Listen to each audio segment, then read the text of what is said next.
delighted to have with us our political analyst and diplomatic figure, Ambassador Mohamed Shazly. Ambassador Mohamed Shazly, of course, every time I am here with you for this quick press review, you enrich my knowledge about so many things. So thank you very much. You are very humble. This is very kind of you to say that. And we are going to start immediately, as we do have a lot of headlines as usual, and we are going to start from Al-Ahram, where we read the capabilities of the military production to boost the national industries. The president says providing the needs of the local market and exporting the remaining part. Al-Assar says a huge project for the production of solar cells from the sand and a factory for the heavy transportation. The same issue is also tackling Al-Sisi Al-Assar meeting, but from Al-Akhbar this time, a factory of producing the solar cells from the sand with a capacity of 1,000 megawatts annually. In the meeting with the Minister of State for Military Production, Al-Sisi says developing the national industry to provide the needs of the market. There are many headlines regarding this issue or tackling this issue in many other newspapers, dailies to be accurate, but sir, all the time, Al-Sisi, President Abdel Fattah al-Sisi is keen to meet with the high-ranking officials and the ministries, members of the cabinet, to make sure that everything is in place regarding production. Production and work are the key words here, whether for the cabinet or the high-ranking officials or to the layman in the street. How do you see this? As many would say, oh, once again, the military production, once again, this is going to include the army in a way or another. Others would say this would not encourage the private sector to do more or to be included into the market. Competitiveness here is another keyword. How do you see this, or your evaluation? Military production is the cutting edge of technology all over the world. Okay. If you go to the United States, to Europe, to Russia, the cutting edge of technology is military production. Yeah. And the byproducts of military production go to civilian use. We have started on the Egyptian level the military factories, مصانع الحربية, since the 50s. And then we went a step forward with the Arab Production Agency, which was a joint Arab project. Unfortunately, due to political reasons, this was aborted. Had it been going on, I could see that it would have reached very high levels of technology that would not only have benefited the armed forces of the Arab countries, but the whole industrial platform. I see that they were discussing the producing solar cells for clean energy. This is a very important and from the sand aspect, from the sand, because solar cells are made from the sand. The world today is going towards solar energy. Yesterday it was mentioned that in the United Kingdom, for the first time, solar energy has surpassed coal energy. China will inaugurate this year the largest solar energy station in the world. The United Arab Emirates is also building one of the major solar energy projects in the world. The problem of energy, the United Kingdom has the North Sea oil, the United Arab Emirates has its oil. We are not a rich country in oil or gas. We have some, but we are still not one of the rich countries. Therefore, the issue of energy is a very important issue. And also the issue of clean energy Yes. for the future is a very important issue. Renewable energy in the future, and this is sustainable development. Sustainable Indeed. development is going to depend on renewable energy. Indeed. And to go to Al Ahram front page once again, where we read about tourism, and Yahya Rashid, Minister of Tourism, says political and security stability behind the resumption of tourism. Positive results for the Berlin RTB. Tourists flow to the Egyptian destinations after the achievement of both political and security stability. In his comments on the Berlin RTB, Rashid says, "Thank God Egypt is returning in a strong way." Indeed, and it is very important to promote our tourist industry. In a way, because I feel also that Egypt has been treated in an unfair way by the West and by Russia and by the media. If you look at the incidents that are happening in Egypt, they are contained in some places. Yes. The rest of the country is safe. If you look what happened in, for instance, in France, where, you know, tourists were run over by a truck in, I think it was in Nice, and what happened in their airport, and what happened in Germany. And in France, in the stadium. Nobody... How many people were taken hostages? Nobody 120 people were, 129 people were killed. Indeed. These are very grave incidents. I think these are graver than anything that happened in Egypt. Sure. In spite of that, nobody has called to stop flights to France or to Germany. Nobody has asked his tourists not to go to France or to go to Germany. I feel that Egypt has been treated in a very unfair way. And moving politically and in the touristic circles like the Berlin Borsa, I think it's very important to redress this harm that has occurred to Egypt. And our ambassador, Badr Abdelati, is really doing great there. He is a very fine diplomat. Yes, he is. And taking you to Al Akhbar, where we read from its front page, a surprise: the white part of Ramses II crown are natural veins and they are not broken parts. To continue with this, our archaeologist Zahi Hawa says the salvation process took place in a professional manner and there is not even a scratch in the head. Media.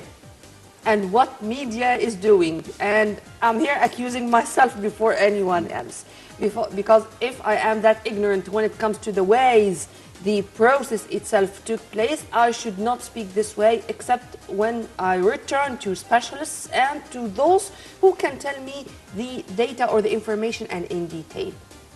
Go ahead, sir. I give you every right to feel concerned. Yeah. Because these are the treasures of our country. This is our heritage. We should all feel concerned. If we see something that we do not understand, or we should be concerned. Yeah.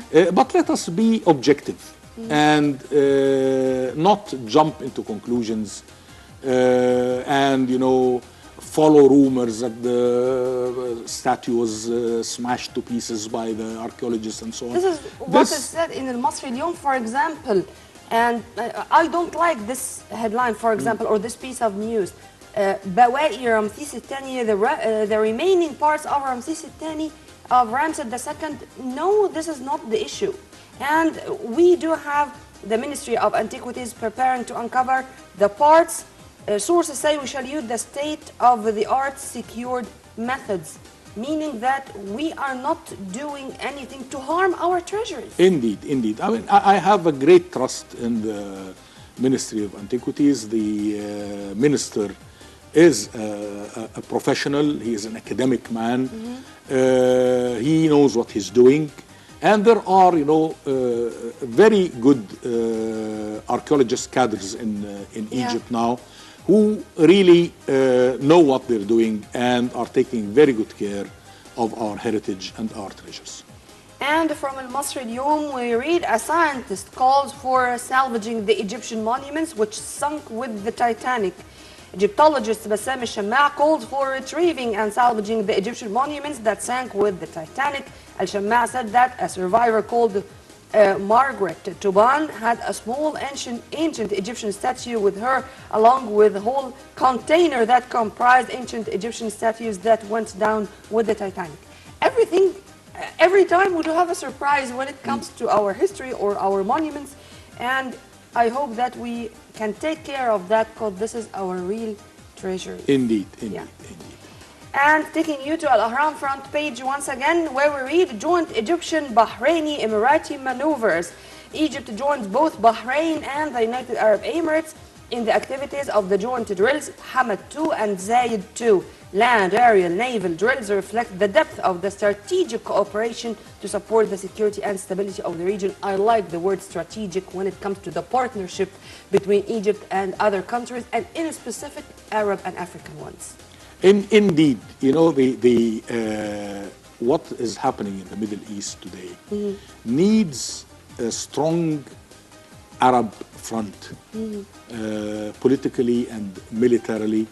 And if you look, unfortunately, at the map of the Arab countries today, you find foreign forces active in Iraq, you find foreign forces active in Syria, you find foreign forces active in Yemen, you have in Libya. This, I mean, is unacceptable. Bringing destruction. Look at what the West has done. Yeah. They have the NATO, which is a strong military bloc that is used to deter any aggression on the Western coalition. It is used to promote their political agendas. And the Arabs, we are fighting one another. So it is, I think, very refreshing when we read that the Arabs are, the Arab soldiers and military people are training side by side to build a strong Arab deterrence and a strong Arab arm. And sending a message to the Arabs that we are strong and we have the ability to defend our nation, and to the West or to the outer world that we are united and we are here, we can. Indeed, this is a very important message. I think so. Regarding our local news once again, but some business news this time from Al-Ahram front page, we read, the government says a plan to attract investments in coordination with the international organizations. Cooperating with the international organizations. How do you see, sir, the importance of this, and especially today, I mean in that time, as we are listening all the time to President Abdel Fattah al-Sisi and other ministers, especially those regarding the financial circle, speaking about the international organizations who are hailing the harsh procedures taken by the Egyptian cabinet to reach our economic reform program, or to enable us to go into the economic reform we want?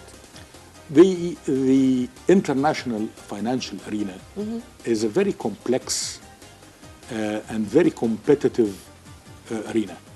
And there are, like, you know, in politics, you have superpowers, political superpowers. In finance and in economy, there are also financial and economic superpowers. You have the World Bank, you have the IMF, you have the major banks in the world and the major financial organizations, Standard & Poor, Morgan Stanley, and so all of these.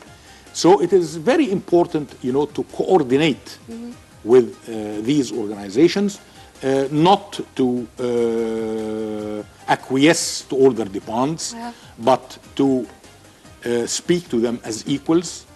And I think in this regard, it is very important to have an Arab backing, because, you know, Egypt alone is strong, but not strong enough to meet all these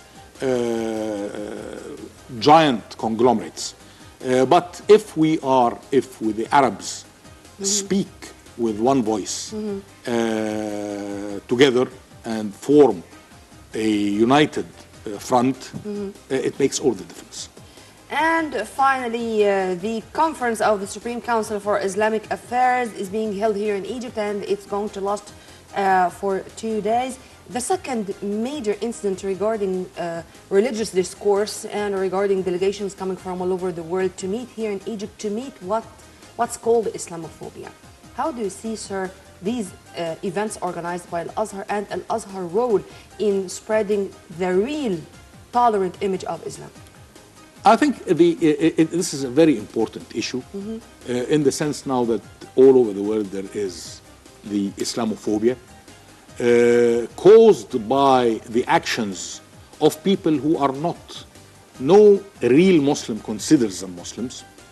The atrocities that were committed by Daesh and Boko Haram and all these Al-Shabaab in Somalia. All of this, real Muslims don't consider them Muslims. Worshippers in general. They have nothing to do with religion. With religion or with God. Yes. It is very important to have an organization like Al-Azhar to speak for Islam. One of the problems that we are facing, you know, if you are going to speak about health, you get a professional, a doctor. If you're going to speak about engineering, you get an engineer. But unfortunately, everybody is speaking about Islam with knowledge and without knowledge. And this is harming the cause of Islam. So I think the Al-Azhar is well equipped and well respected all over the world to do this job. Well, Ambassador Mohamed Shazly, I insist that it's my pleasure and my honor to have you because you are enriching my culture in general. Sir, thank you very much for your input. Have a very good day. Tomorrow is another day, and we're going to leave you with a promise to see you again in another quick press digest on our breakfast. Looking forward to that. Well, right after the short break, we are going to be back, so stay tuned only on Nile TV.